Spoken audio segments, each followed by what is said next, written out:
दुनिया की तारीख में पहली दफा ऐसा होगा कि किसी भी पेंडेमिक या किसी भी डिजीज की जो वैक्सीन है इतनी शॉर्ट ड्यूरेशन के अंदर उसकी तैयारी स्टार्ट हुई हो और वो फिनिश लाइन पर भी रिकॉर्ड टाइम के अंदर कंप्लीट होगी। ये पेंडेमिक शुरू हुआ तो 67 डेज यानी कि 67 दिनों के अंदर इसकी वैक्सीन की तैयारी शुरू हो चुकी थी। अब आमतौर पे जो दूसरी वैक्सीन है उनकी तैयारी की करने के मरहला होता है, यानी कि स्टार्टिंग पॉइंट ही साल 1.5 साल के बाद से शुरू होता है, लेकिन यहाँ पे विद इन 67 डेज हमने इसकी वैक्सीन की तैयारी शुरू कर दी। उसकी वजह क्या है? अभी तक पूरी दुनिया में 27 मिलियन केसेस सामने आए हैं कोरोना वायरस के, जो कि मतलब जिनको बाकायदा पॉजिटिव है, जो अननोन है, जो उनका तो कोई पता ही नहीं है। डॉक्टर साहब, ऐसा महसूस होने लगा है कि वैक्सीन की तैयारी एक सियासी दौड़ बन गई है, जिनमें ममालिक एक दूसरे पर सबकत ले जाने की कोशिश कर रहे हैं। रूस ने ऐलान कर दिया, उन्होंने बना दिया। चीन का भी ये है, वो पाकिस्तान को भी बहुत अर्ली सप्लाई कर देगा। तो ये जो बात है, ये मेडिकल कम्युनिटी के लिए किस हद तक तशवीश का बाइस है?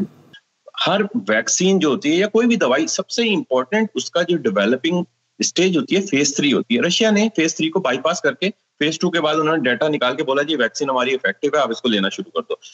Majority of the medical community was laughing. Russia ने अपना मजाक उड़ाया। चाइना जो है वो भी 3 वैक्सीन के ऊपर काम कर रहा है, जो कि फेज 3 ट्रायल के ऊपर है। ज्यादा मुझे जो लगता है ये पॉलिटिकल इशू ज्यादा है, बजाय इसके कि मेडिकली जो है पॉसिबल नहीं है कि इतनी जल्दी कोई वैक्सीन का फेज 3 ट्रायल, जो कि टेक्स ईयर्स एंड ईयर्स, लेकिन चले हम उसको स्क्वीज करके कुछ शॉर्ट भी कर सकते हैं, लेकिन इतनी जल्दी बहरहाल मुमकिन नहीं है।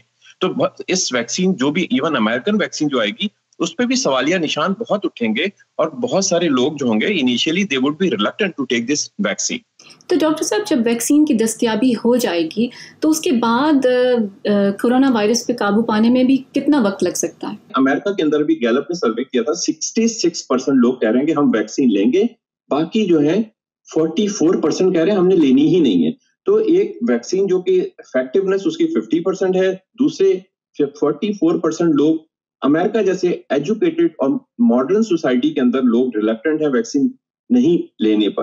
तो ये पेंडेमिक कैसे खत्म होगा, आप मुझे बताएं। जैसे मैंने बोला कि 190,000 पीपल हैव बीन डेड, ठीक है, और ये अभी एक और एस्टिमेट कह रहे हैं कि ये साल के आखिर में हो सकता है 4 लाख तक पहुंच जाए। तो जब आपके पास इतनी ज्यादा मोर्टेलिटी एक वायरस से हो रही है, obviously it is very much concerning for everybody and obviously we have to take it very serious और हम इसको जो है इग्नोर नहीं कर सकते।